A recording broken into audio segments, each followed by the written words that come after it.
listening to the HR Mixtape, your podcast with the perfect mix of practical advice, thought-provoking interviews, and stories that just hit different so that work doesn't have to feel, well, like work. Now, your host, Sherry Simpson. Joining me today on the podcast is Jason Rizzoli. He is an accomplished HR professional with over 20 years of experience in various industries. He has a proven track record of driving business improvements through employee engagement, enhancing company culture, and strategic initiatives. Jason's career began with a dual bachelor's degree in human resource management, as well as management and organizational behavior from Rider University. He went on to complete his master's degree in labor and employment relations from Rutgers University, and since then he has worked with a variety of top organizations, including large corporations and small businesses, to develop and implement effective HR strategies. Jason, thanks so much for jumping on with me today. Great. Thank you. You have had a pretty long career in the HR space, and you've done a lot of work in the corporate culture, building corporate culture, thinking about corporate culture. And so really wanted to talk to you about that today. I thought maybe we could start with you sharing, as you've worked in your different roles, what are some of the main ingredients that you think about in crafting a compelling and really sustainable corporate culture? Well, I think it all goes back to the mission, vision, and values of an organization, how HR can impact and align those values to the strategy and the prioritization of work. We're in the people business, and I know we hear that a lot, but businesses are run by people, and getting the most out of those people with talent management is probably the most important part of sustaining a winning culture. So, and ultimately the employer designation of choice.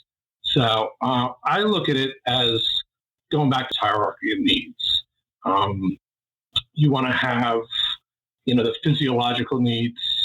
You want to have the safety needs, the love and belonging, the esteem, and then ultimately the self-actualization, and trying to hold that, making sure you have the utmost needs taken care of, and then esteeming or trying to esteem to that self-actualization within an organization ultimately. How have you seen HR work at that level with that mission, vision, value level so that, as HR continues to shape and maintain that corporate culture, that they have some input at that level to begin with? Making sure we're fostering the connection points.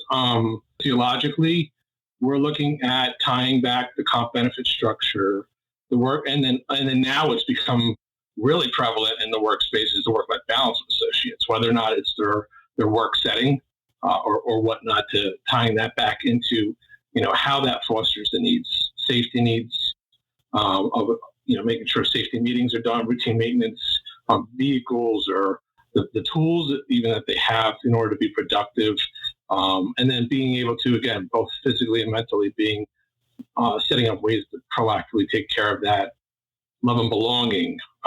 This is kind of like where I believe tenure mentorship and the learning development aspects of an organization come into play, making sure that we're having, again, a space where associates can feel good about feedback channels and where their position is within the organization, how it ties into those values, a lot of surveying, esteem. That's where the leadership, the communication comes in, the feeling of belonging, where they're going to be going based on those guiding principles of the organization. And that's where I live in a lot with my role. So, treating people with the golden rule, having a team approach, one team, one shared vision, how that ties into the corporation, the practicing of servant leadership, living by what I call the 5 Ps, which is proper preparation prevents poor performance. So, the work smart, not hard philosophy, always trying to creatively streamline an org to be efficient, but while at the same time being innovative and fun. And then ultimately making sure everyone is happy and joyful, because that's what I believe the meaning of life is. And then really striving for those employees to be self-actualized. And that goes back to like an interpersonal of, being your best self, trying to improve slightly every day. And for a company, that means being the employer of choice within their industry, which is, I think, every company's achievement of what they want to be. So again, tying all those things back into those mission, vision, and values of the organization is what's really important from an HR perspective. I know that was long-winded, but I want to get that out there of like how I believe and think of it. So it's really intricate. Well, and I think all the different pieces you've described are really how you see an EVP and employee value proposition come to life. And you gave some really good examples of, sometimes it gets hard to define culture. It gets kind of labeled as the way we do things around here. So I really appreciated all those examples because those were examples about how you think and work and approach process that can tie into that mission, vision, values, and really bring your culture to life. Exactly. I kind of think of it as like, so no one person is an organization. However, one person could put in the processes and stepping stones and strategic framework to make an organization successful now. So they can't do it all themselves, but they can be a master planner. And that's how I see HR operating within a corporation at a senior level is, they're not actually the doer, but they are part of the master planning of the framework of that organization. And we play a really key role in that. In an industry where employees might not be office-based, or you have, industries now where people are still either fully remote or fully in office, right? That's really challenged us to think about how do we make sure that our company culture is communicated and felt across, all levels and all locations. What are some unique strategies you're seeing in that space? So it brought around a lot of technological changes that have been amazing, right? So Sears, when I was there, was pretty much on the forefront of that. We, for the most part, a lot of our population, majority of our population was remote already or hybrid already, which was a competitive advantage. I mean, like they embraced it. That was a big reason why I stayed with the company personally. I mean, I'm sharing that because it offered a work-life balance that many other companies couldn't provide. And it was important to me at that part of my life. But going back to the technology aspect, I can't imagine having employee meetings, now where it's just a phone call or a conference call without us being able to see each other, feel each other, through a virtual setting. But there is a need for things like trust and verify, right? Because you're not there overlooking the work possibly. So whether or not that is through, utilization of tools that could track incoming phone calls and call centers and productivity, from that perspective, or even if it's just like expectations around responding to emails at the very basics of, which, when we started our careers, it was always the professional, standard to respond to an email within 24 hours. Now, sometimes that's challenging, with the amount of influx that you might get in a day. But if an associate goes 3-4 days without responding to an email, there's probably a problem. So trust but verify approach is important. Trying to utilize as much virtual connection as possible is huge. But it's also allowed, a larger interactivity. So what I mean by that is, in meeting in person was always usually smaller group settings. So now through these larger video conference chats, you're able to break down silos and spread those meetings across the larger employee population. And then lastly, I would just point out that, utilization of icebreakers and team building exercise to make sure that there's a personal connection is extremely important. And I think it's easier for some reason to be able to do that. So in person, it takes that icebreaker time for employees to be comfortable with each other. For some reason, I think that, it through a computer setting, through a virtual setting, it allows that to happen more free will. So I really enjoy. Some of the people on my team I never met before in 12 years, but I know everything about them.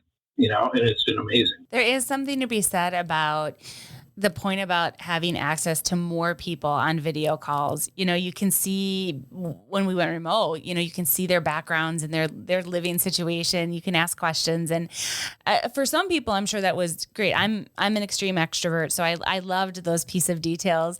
For some people, obviously that could be very intimidating, right? If you're used to, showing up a certain way. What about those that had not had the opportunity to go fully remote? How are you seeing, strategies around that population, especially if they're in an environment where there's people in office and then there are like maybe knowledge workers are remote? There's expectations of roles, right? So I think people, they understand their role in the organization, what their contributions are, and the reason why they might have to be in person because of the nature of their work. I mean, it's not that they're extremely important in what they do, but it's just, again, you can't have a factory worker that works remote. We had service technicians at Sears that went to customers' homes. And sales professionals that were at home. Yeah, they're on the road. We have workers that are supported from a technological standpoint, are supporting servers in the buildings. In offices that, had lunch cafeterias. I mean, so there's an expectation of the jobs of obvious why they're in person. And again, I think it's making sure, and I've done a couple podcasts on this before, it's making sure that the work setting for in person is conducive to a person wanting to be there. So, what are you doing to make sure that belonging part of Pavlov's theory is taken care of, that, where they are drawn to the office space as that space being, conducive to, again, helping them with their work-life balance somehow in a different aspect. Is there a dry cleaners on site? Well, I'm talking about larger corporations. But when I worked at Lucent, and this is 20 years ago, and I know I'm dating myself, but, we had the dry cleaners on site. We had the softball teams that were work set up in person, there. We had a banking. We had a bank on site. We had ATM machine. So we had the convenience. We even had a barbershop on site and a medical facility, nurse station. So there was things that were huge and very forward looking at that point when I worked, that are probably overlooked and not taken into account with certain companies nowadays. But if you have a corporate headquarters, that's why those corporate headquarters that are successful, where people go into the larger, the Fortune 500s, the Fortune 100 companies, they have those types of settings. They have this type of draw. Yeah, for sure. As you've worked in different roles in different organizations, and you've thought about developing culture, how have you thought about creating a culture that gives room or allows room for the culture to evolve with time? I think back to the last 3 years and everything that we've experienced from, COVID and, the rise of a more prominent social justice movement.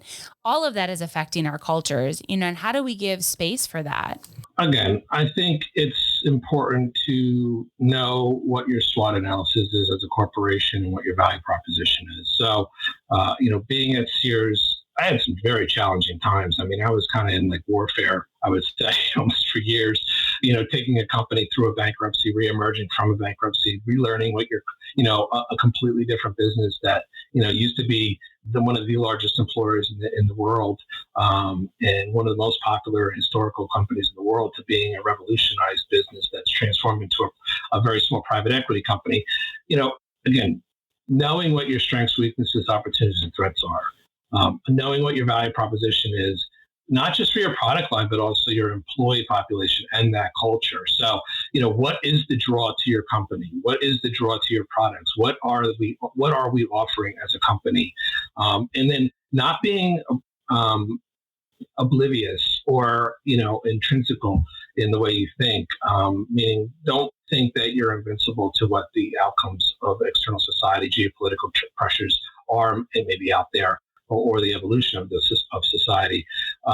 Embrace it, understand, take feedback both internally and externally of your employee population and your customer populations to see what those trends are, so that way you can be on the forefront, or else, quite honestly, you will be like Sears Retail and Kmart that get overtaken by online retailers like Amazon, and you fall behind, and your business to really get inundated in the wrong way. As you work on tracking some of those things that you talked about, how do you measure the effectiveness of, a company's culture? I mean, obviously there's things like attrition, right? You would look at exit surveys, that kind of stuff, but is there other metrics or other signals that you have find particularly valuable in measuring where your culture's at? Yeah. So, I mean, we do, again, from an HR perspective, there's lots of business things that you could do. Obviously, you have, financial metrics, marketing metrics, that you look at. But from an HR perspective, we do a lot of employee surveys, right? So there's different touch points within the employee population that are very important. When I mean touch points, I mean time, incoming employees, how is your onboarding? Especially those new hires. What's the feeling? What drew you to the company? Your incumbent, mid tenured associates, I would say, how's been the learning development, the training, the onboarding after the first 6 months. What do you see as the career pathing? Then you get into again, roundtables and town halls of sort, and then engagement surveys. So at Sears, again, we did daily pulse checks. Like you're thinking like, wow, daily. But yeah, I mean, we had a daily pulse check that we would do to employees. And it's obviously optional, right? It wasn't forced, but it was a way for them to just give a thumbs up or thumbs down in the day, and optionally give feedback in text form, additionally, if they wanted to. And we had a 90% participation rate typically, which was amazing. And we could identify employee trends at an individual level over time, or a group level, group team level over time. It was invaluable, that information that we got, to be able to understand what was going well, what wasn't going well. And we were only able to do that based on trust. Making sure that the information gathered, the feedback gathered, we were able to make actions, and sometimes direct interaction with the associate in an environment that was based on trust. And never once, amazingly, very proud of, never once did that trust ever come into question with an associate, even when they were complaining about the manager. So again, feedback is huge. And then at the end point, unfortunately, every company has churn, right? Every company has turnover. So making sure that you're capturing your exit interview data of where those misses were, so that way you can understand what was causing your churn, and possibly even be proactive and predictive in your turnover analysis, which is something that we were, really striving to achieve while at my last role at Sears, is trying to have predictive analysis for churn. So we can understand not just what was causing it, but at what point that employee decided to look elsewhere, because that was the point where it was too late. Not the day they left, the day they decided to leave. Before they actually resigned. That was the predictive point that we were trying to get to. Which is really good if you're doing stay interviews in your organization. That's a really good piece of data to gather that information from.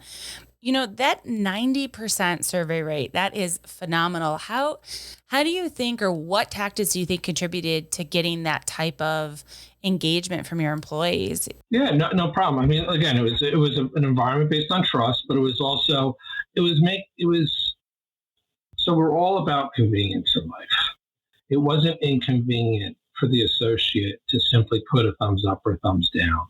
And again, the open text, if they felt like contributing more, they could do so. So it literally took them, 5 seconds to 30 seconds a day to just sign off an up or a down and what was contributing to that if they wanted to.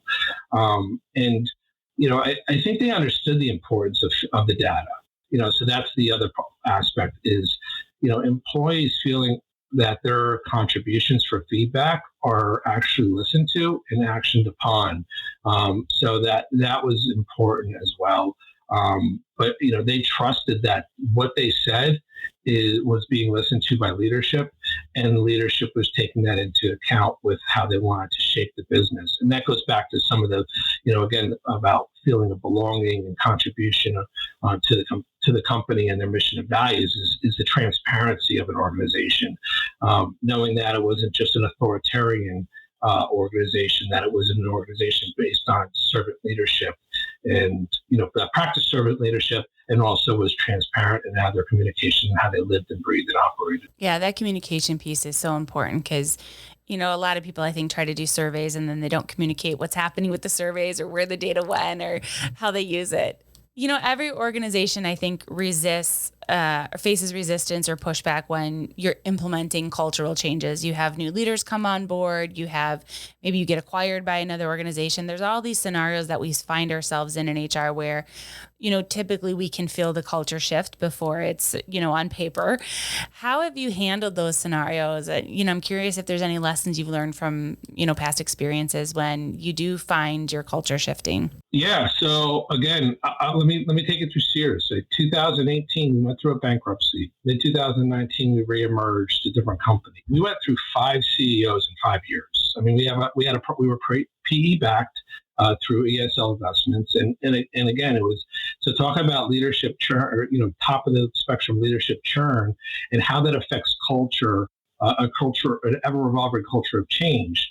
So managing that, it was really a testitude to the existing leadership team that remained with the company over that period of time, and the HR team, our ability to be able to keep our employee population focused on what those objectives were, the mission of the company was, and that was to be, the best home service provider in the space that we operated, and then keeping tied to our values. Again, just because there's a leadership change at the top doesn't mean that the mission, values, and vision of the company are ever changing. So we use OKRs, so objectives, key results, in order to tie back individually an associate's contributions to the company goal, their goals and objectives, all the way to the top.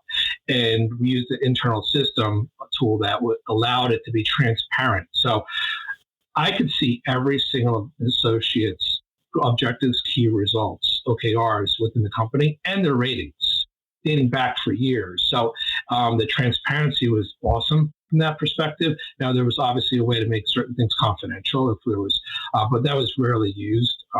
Certain leaders would have to use that, but that was rarely used. So again, having a culture of transparency, focused on what the mission was, one team, one goal, one focus, was what really drives an employee, the employees. And then having strong leaders, mid-level leaders especially, that would help make sure that the employees were wanting to be there, wanted to work for it. Love your people, as I say, right? And they'll love you back. I love that. Love your people and they will love you back. Well, Jason, this has been such a great conversation. I think we're all kind of in this mindset now as we think about culture and the future of work and how we continue to support our organizations and move that needle forward with some things. So thanks for taking a few minutes of your day to chat with me. I really appreciate it and would love to come back anytime you want. I hope you enjoyed today's episode. You can find show notes and links at thehrmixtape.com. Come back often and please subscribe, rate, and review.